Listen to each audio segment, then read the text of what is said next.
doing one of the most fierce subjects of them all, villainy, villains. Because after all, I am of the villain life. So here I am, your good old Lord of Shadows, returning to do the Villains Review, Season 2. And what better way to start is with a One Piece villain, more precisely Douglas Bullet, aka the Demon Heir. Now, before I go into the overall villains review, like I usually do, I just want to say I do apologize for delaying 3 days in a row this particular video. Like the first 2 times I had to delay for personal events.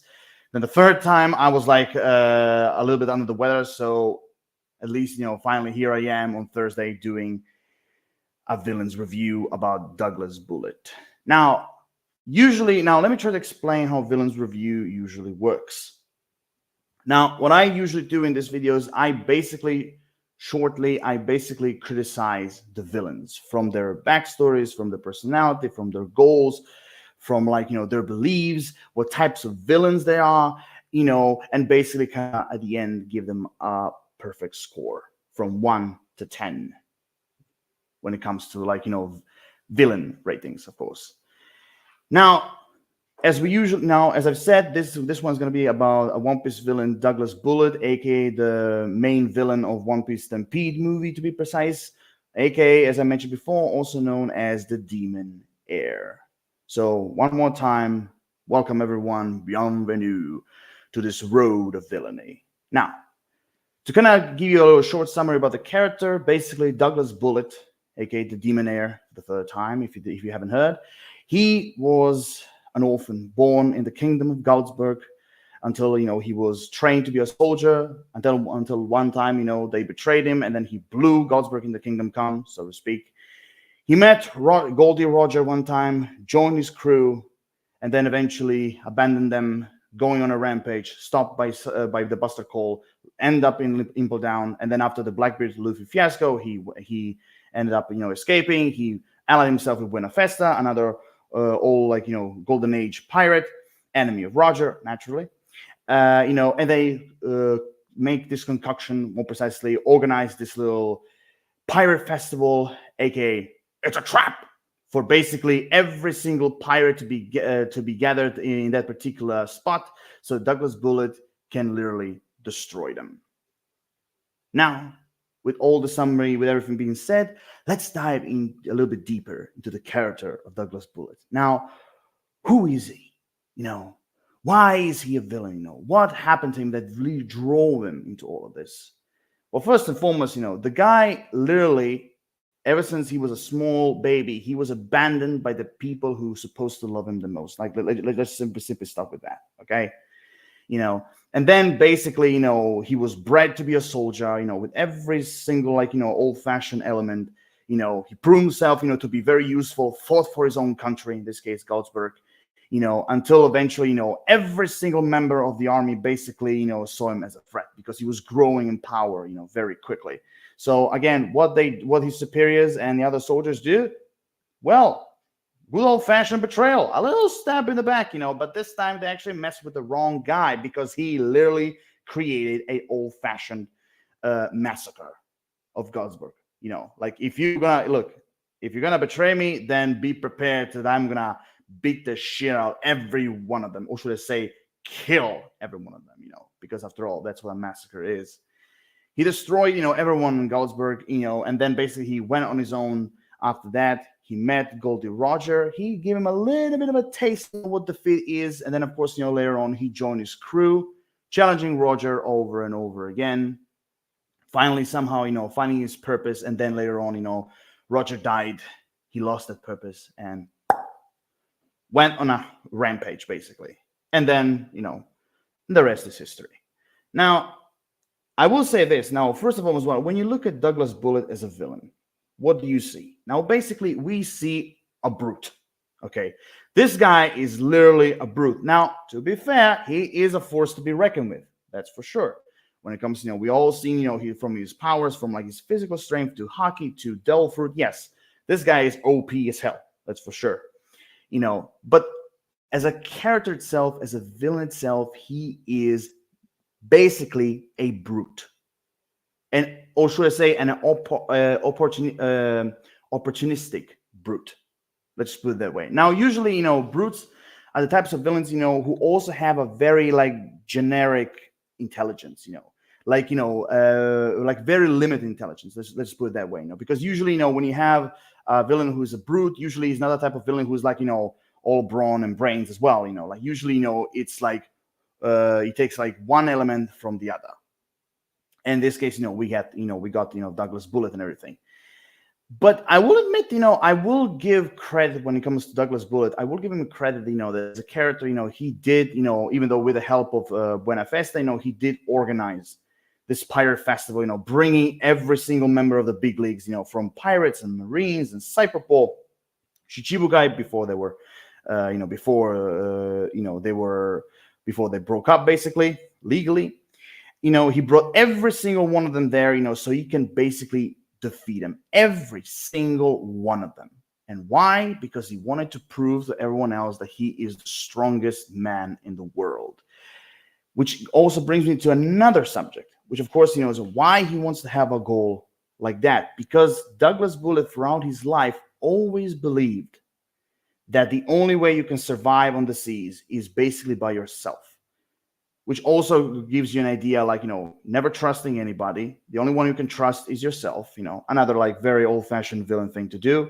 And also, the only thing that you can rely on is your strength and yourself, and basically, making sure that no one can challenge you ever again. If you prove yourself to be, the strongest man in the world, although in just simply that, that's kind of like, a little bit difficult because, well, even if you proclaim yourself being the strongest man in the world, there's always going to be a challenger, like when you steal something, or in Douglas Bullet's case, if you gain a title, you're going to have to fight every single fucking day to keep the title, I mean, the same thing with wrestlers.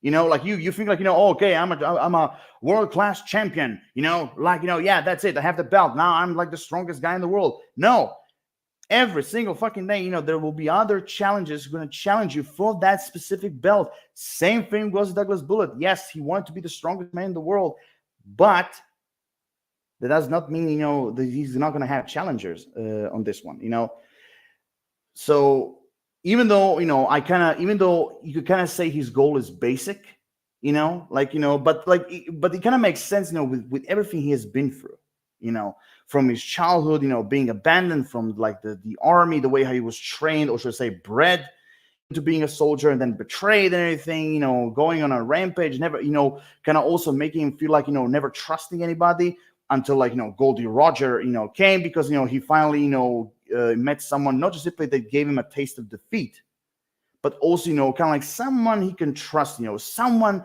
who gave him a purpose, because one of the things is for sure, when it comes to like, villains, I did say a few times, many, many years ago when I did Villains Review Season 1, I did say, that, there are a few like categories of villains who are like the most dangerous ones when it comes to like, in fiction. One, I always said were the villains who were once nerds, and then later on, became villains. Usually those types of villains you don't want to mess with. Second type of villains are, of course, the ones who see themselves as the heroes of their own stories. And most definitely one of the others, one of the other like types of villains, they're definitely like one of the most dangerous ones. Are definitely the ones who don't have a purpose. Because when you have a villain that doesn't have a purpose, or at least loses one, he literally is a type of guy who doesn't give a shit about anything. Like, he doesn't care about like anyone else. Like, he has nothing to lose. He simply, goes everywhere, all around the world, basically destroying and killing everything, in his sight. And, and Douglas Bullet, and for a moment, Douglas Bullet, with Goldie Roger, as I mentioned, like Douglas Bullet did find a purpose, in Goldie Roger, kind of like, which again is that belief, that one day, he will challenge, Roger every single day, over and over, until basically becomes stronger and stronger, and then eventually, he will surpass him, And and again, going back to the One Piece Stampede, like flashback, where basically especially at the very end when Luffy, screams at him like, shut up, no one can survive on the seas all alone and everything. And then boom, you have like, flashback time, and you have that old flashback with Roger, which again connects with the things what I've said, he saw, he finally found the purpose with, especially with Roger, told him, you're tough, you're a tough motherfucker, Bullet, I will take you anytime, just come at me and everything, which, you can see in a way, it made him happy. But after, Roger got executed, he lost it. And again, a villain without a purpose, these are usually like, the ones I would also categorize like loose cannons, because of course, again, what Douglas Bullet did, he went on a fucking rampage. He went on a fucking rampage, destroyed everything in his path, and boom, there you go, But then later on, eventually, I can see, somehow he also kind of regained the purpose, kind of like, because again, with all the Pirate Festival thing, making a trap for all these like big leagues characters, trying to destroy them and everything, and to kind of like, prove himself to be the strongest man in the world, to never be captured again, to never be defeated again and everything, that also was kind of like, spread like, throughout like some different moments of his character, in One Piece Stampede, which I really, really appreciate. Now, again, I will say, one of the things I will definitely say, just, kind of briefly mention, is that, Douglas Bullet did actually say that, after he defeats all the Marines and the worst generation, like Luffy and the rest, basically he said like, the next ones I'm coming after are you, the Yonko. Now, okay, to be fair, Douglas Bullet is, I would say, if I have to categorize it when it comes to his own power, I would say he is basically, near Yonko level. Now, if he goes like one-on-one against like, Big Mom, then after Shanks Kaido, then after Kaido, Blackbeard, okay, maybe he could have a chance beating them and everything, maybe, I mean, I kind of doubt maybe against Shanks and Kaido, but like, maybe there's a chance. But if he goes against up against all four of them, he would have lost. He would have definitely lost. I mean, he proved himself to be a very extremely powerful villain, but against the Yonkos, he wouldn't have a chance, like, against all four of them. Now, one-on-one, there is a chance, a small chance and everything. Also, one of the things I love about Douglas Bullet in the One Piece Stampede is that, he was always trying to give every single opponent like a lesson, especially, to Luffy, to basically saying like, friends are weak, friends are basically, weaklings. They're part of like, of Luffy's weakness, that he should get rid of them. The only one you can depend on is yourself. That the only way you can survive is basically on your own at sea. You can only count on your own strength and everything. Also, what I love about it, is basically kind of like, giving, again, fighting lessons to Luffy when he says like, you have like, mixed dough fruit with your haki, all, at the same time, you won't last very long and everything.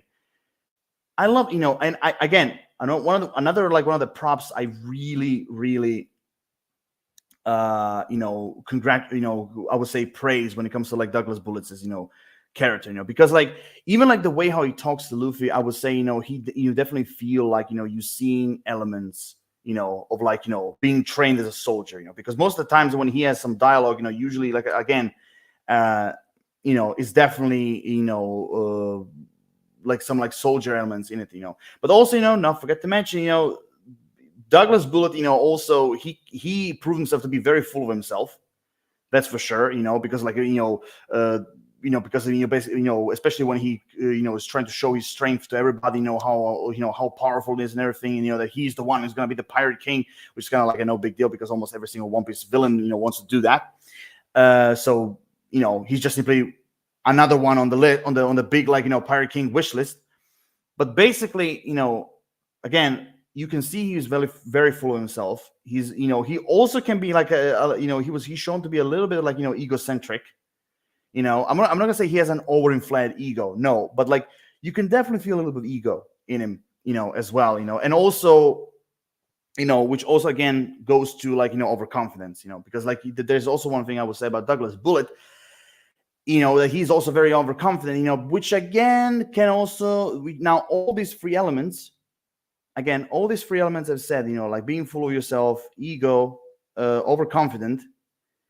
Now, for some villains, those elements can be proved, kind of like, like valuable elements. They kind of move you forward, but also in the same time, they can also be your downfall. And for Douglas Bullett's point, they were his downfall, which again, it's a very, very traditional, villain mistake, because like, through those three elements, and also, a little bit of arrogance as well, when it comes to Douglas Bullitt, which again, for villains, no surprise, because for villains usually have arrogance as like one of their weaknesses.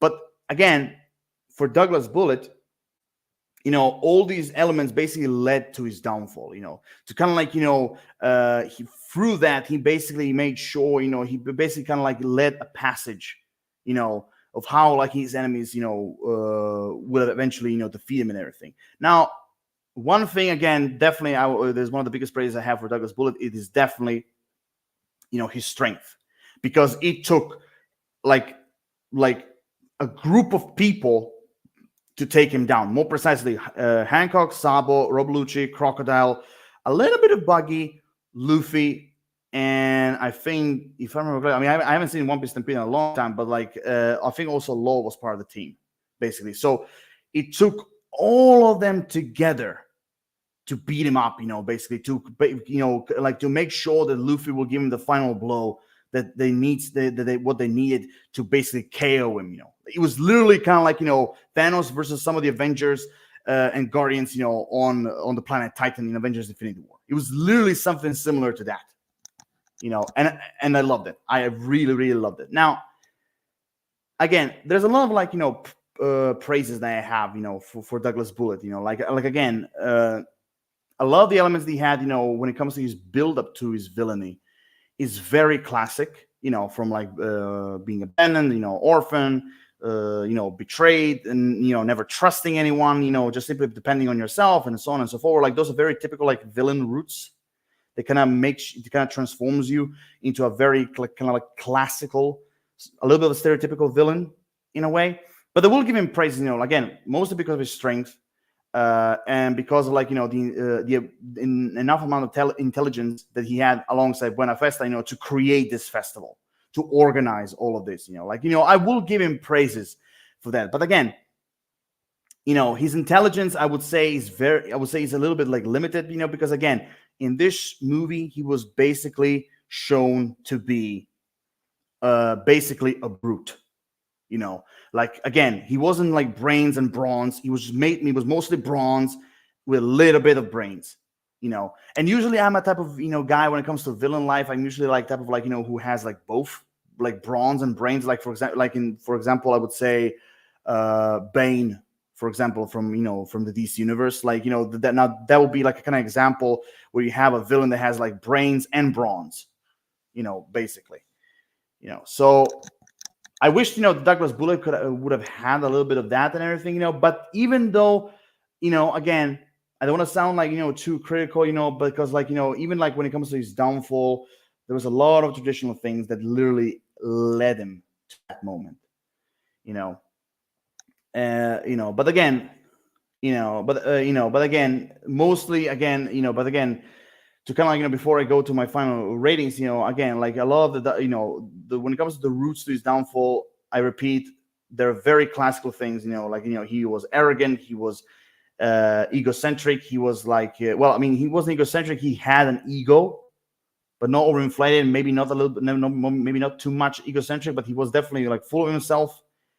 And also, a little bit, bragging about himself and everything, But one of the things also I will mention about Douglas Bullitt is that he was a villain with experience, most definitely. And again, I'm not just simply talking about the scars, but everything he has been through, like you can definitely feel he was a villain with experience, and and also, again, one of the things I do have to, criticize, because again, is that he once had a purpose, he lost it, and then later on, he again gained it, so to speak. So overall, like Douglas Bullitt, I think like overall as a villain himself, I would say like he was a decent one. Again, he wasn't that much, developed and everything, but he was kind of like very generic when it comes to like his personality, from his behavior to like his powers to the type of villain he was and everything. Because when it comes to his personality, he was basically, like I said, again, he had an ego. He was full of himself. He was arrogant. He was very brutish. He was always like, talking like, friends are for weaklings. Like, the only one who can depend on you is on yourself and everything. Very like, very, he was very overconfident, in his powers, which again also led him to his downfall, in the end. So overall, with everything said, again, he was a very stereotypically, classic villain, with very like, generic intelligence, mostly was centered around his strength and everything. But his overall goal, with everything he went through and everything, I still, I'll still give him praises, as a villain. So overall, to going like, to the finale, which of course is the ratings, I will definitely give like Douglas Bullet from like 1 to 10 villainy. I will definitely give him, I would say, a fair amount, like 7.5 out of 10 villain. Like I mean, maybe some people will kind of rate him a little bit lower, but for me personally, I think as a villain worked, even though everything he has been through and everything, and like everything that he's shown from his from his personality, from his tactics and everything, like again, very stereotypical, very old-fashioned, traditional, classic, type of like villain movements and everything. But overall, 10.5 out of 10 villainy, I think, like that's a fair amount of ratings when it comes to like someone like as Douglas Bullet. So with that, I think like this must be like one of the shortest. I think this must be like one of the shortest videos I've ever done. But overall, here I am, Villains Review Season 2, Episode 1. Here I am. I'm done. I hope you guys, if anyone was listening, I hope you guys, enjoyed it. Stay put. Like, the next upcoming episode, as I mentioned before, is going to come out every single Monday. And every single Monday I'm going to talk about many different like villains from many different like universes and everything. So until then, you guys know the drill. Like, subscribe. Give me your own personal comments what you think about Douglas Bullet as a villain, about like his weaknesses, his strengths and praises and everything. Drop me everything on that in the comment section down below. Again, I hope you like this video. So until next time, like always, Lord of Shadows signing off. See you guys at the next upcoming Villains Review episode. But until then, stay tuned.